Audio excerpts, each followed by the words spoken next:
Hi, everyone. I want to share and reiterate what my master guide Min, who I channel, has been talking about now for several months.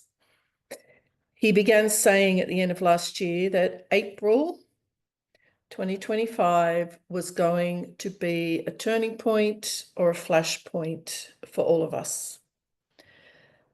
And what he means by that is there are going to be changes internally and externally around us that perhaps we don't see coming.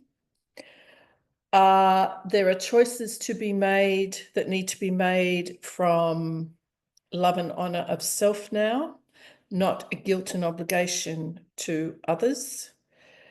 And this is a really exciting time, but it can also feel a very stressful time when we are feeling forced to make choices.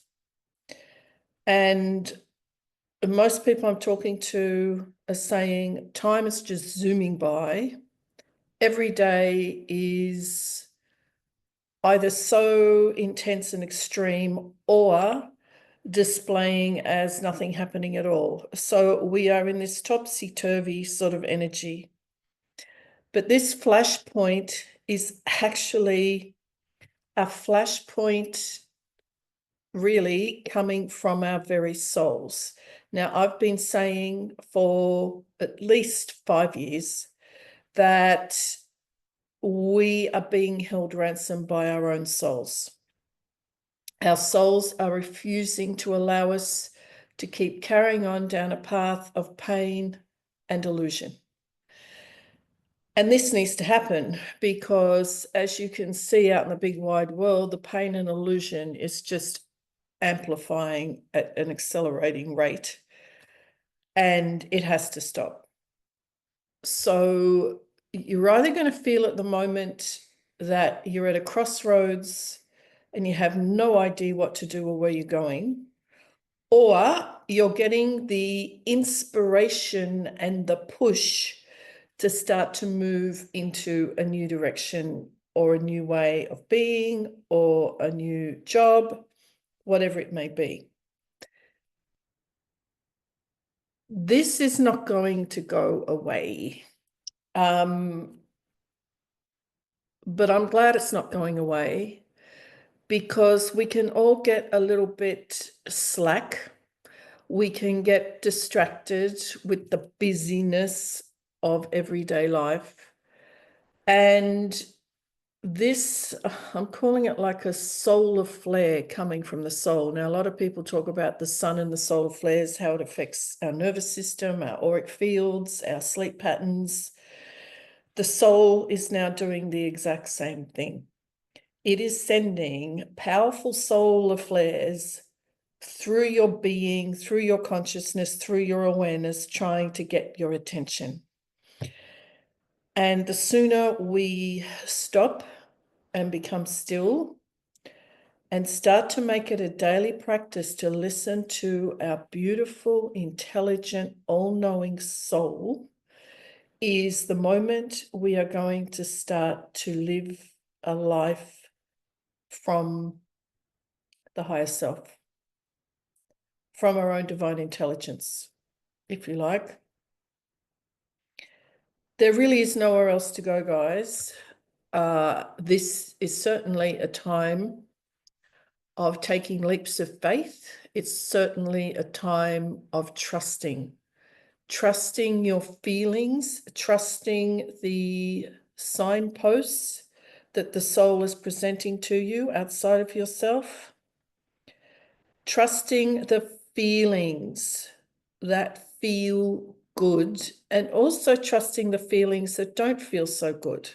So the soul will guide you through, it could be a feeling of dread at the thought of having to get in the car and drive to a certain place. You need to follow that as well and go, no, I've got this feeling of dread, I'm not getting in the car.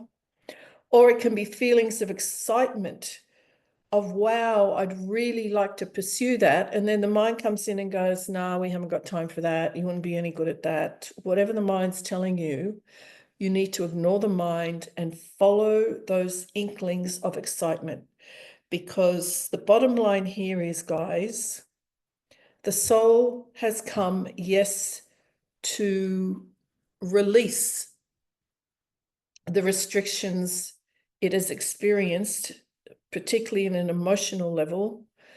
So the restrictions it's experienced while having other human incarnations, it's here to release that, and it sets up every scenario for you to do your healing, whether it's through a situation, but more likely to be a relationship that comes into your life, because the truth also is every relationship is an invitation to heal ourselves. So it's going to want to purify itself of the denied, repressed emotions that get wrapped around it and leave with the soul into spirit world every time it leaves. And every time it comes back, it's still got this denied, repressed emotion, which is like a magnetic force field that sits around the soul, that has to be dealt with, that has to be understood, that has to be released through love and understanding. Then the next step for the soul is it wants to have an extraordinary experience while embodied in a human temple, having tangible physical experiences through the five senses. You know, we are here for good stuff, but we tend to get caught in the necessary stuff first and the difficult stuff of releasing what is not love and what is not in alignment with the soul and its highest intelligence.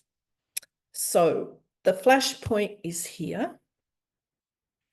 The best thing you can do is continue to ground yourself every day. And when I talk about grounding yourself, Min always says the only part that really needs grounding in us is our minds. So it's about anchoring the mind into the heart, anchoring the mind into the earth. And then the second thing is giving your soul permission every day and feeling it at a heart level, and with the deepest desire, giving your soul permission every day to show you the signposts, to express its impulses of feeling through your solar plexus so you can be guided in the right direction. It's exciting. So doing those few simple things is going to go a long way to fast track you to the place you've always wanted to be while in your human experience. I really hope this helps. Lots of love, and see you again soon.